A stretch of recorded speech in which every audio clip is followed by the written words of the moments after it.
Hi guys, my name is Jeevan Pillai and today I'll be talking about isomerism. What is isomerism?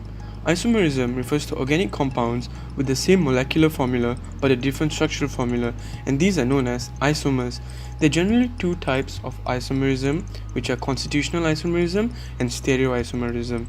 Constitutional isomerism means that they have the same molecular formula but a different structural formula, whereas stereoisomerism means that they have the same structural formula, however they have a different spatial arrangement of atoms in their molecule.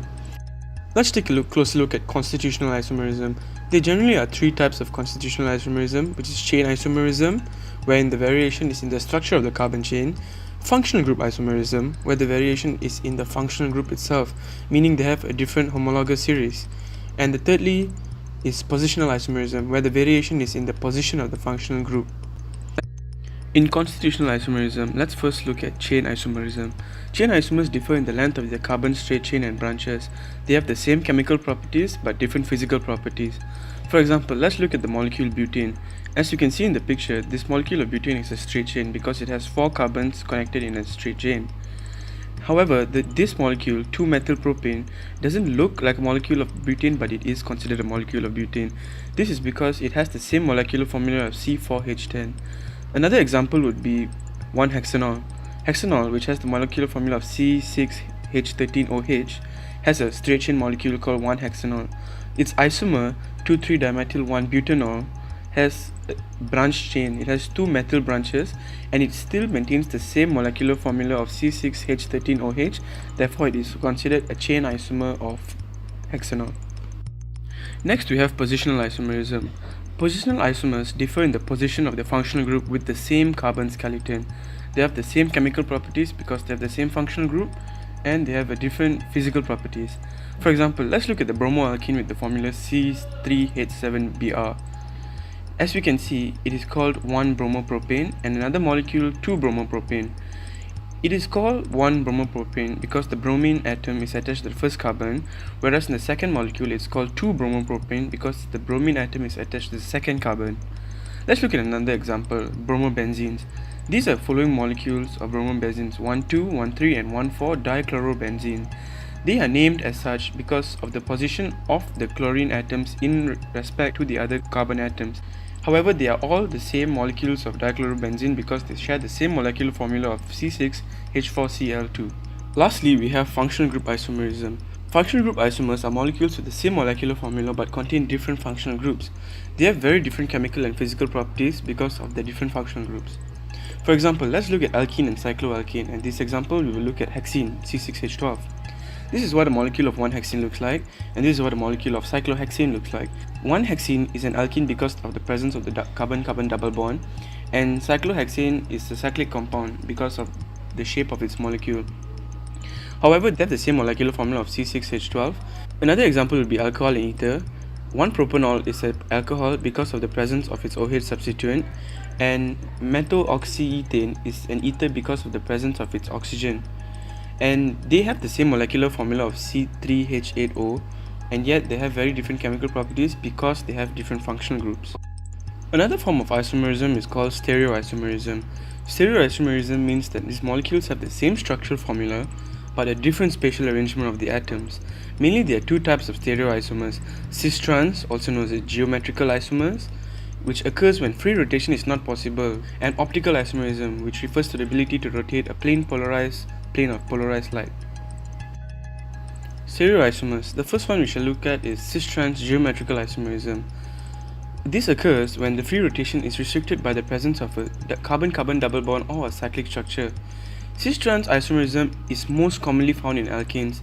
They have the same chemical properties because they have the same functional group and very different physical properties.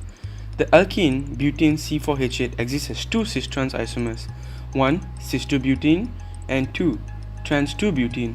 As we can see, it is called cis-2-butene because the both methyl groups are on the same side of the carbon-carbon double bond, and on the trans-2-butene molecule, the methyl substituent groups are on the opposite side of the carbon-carbon double bond.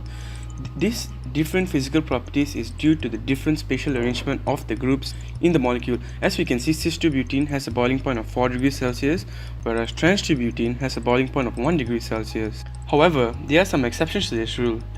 1,2-dichloroethane does exhibit cis-trans isomerism, but 1,1-dichloroethane does not exhibit cis-trans isomerism. To understand why is this so, let's look at two molecules of chloroethane. On the left, we have two molecules of chloroethane, which is 1,2-dichloroethane. On the left, we have 1,1,2-trichloroethane and 1,1-dichloroethane. On the left, our two molecules, trans and cis, do exhibit cis-trans isomerism, and our molecules on the left do not exhibit cis-trans isomerism. Why is this so? This is because trans 1,2-trichloroethane and cis 1,2-dichloroethane both have carbon atoms which has no identical group attached to it. With that, as you can see, each carbon atom in this molecule are attached to chlorine and hydrogen, not chlorine both or hydrogen both. However, on the 1,1,2-trichloroethane and 1,1-dichloroethane, we can see that the carbon atom has identical groups attached to it. For example, the first carbon is attached to two chlorine atoms and our last carbon is attached to two hydrogen atoms. This prevents the molecule from exhibiting cis-trans isomerism. Remember how we mentioned earlier that cis-trans isomerism is caused by the restriction of rotation?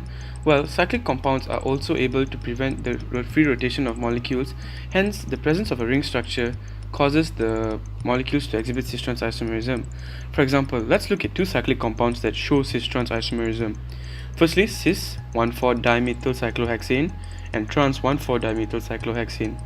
These molecules exhibit cis-trans isomerism because the presence of the cyclohexane ring structure prevents the free rotation of the molecule. Another significant part of stereoisomerism is optical isomerism. Optical isomers have the ability to rotate plane polarized light. Generally, there are two types of optical isomers. Dextrorotatory, indicated by a positive sign, rotates light to the right, and levorotatory, indicated by a negative symbol, which rotates light to the left. Optical isomerism is greatly dependent on chirality. What is chirality? A chiral carbon is a carbon that is attached to four different atoms or groups. This carbon atom is usually denoted by a C star. This is significant because only compounds with chiral carbons are optically active. Let's look at an example of a chiral carbon found in the molecule 2-butanol. This molecule, highlighted in green, is considered a chiral carbon because the carbon atom is attached to four different groups on all of its four sides. Generally, we have two subdivisions of stereoisomers. One, enantiomers, also known as mirror image isomers, and diastromers, which are non-mirror image isomers. Enantiomers are considered mirror image isomers because, as we can see in this picture, the molecules are mirror images of each other. However, diastromers, which are non-mirror images, as we can see, the molecules are not balanced, in which they are not mirror images of each other. We have reached the end of the video. I hope you have enjoyed. Thanks for watching.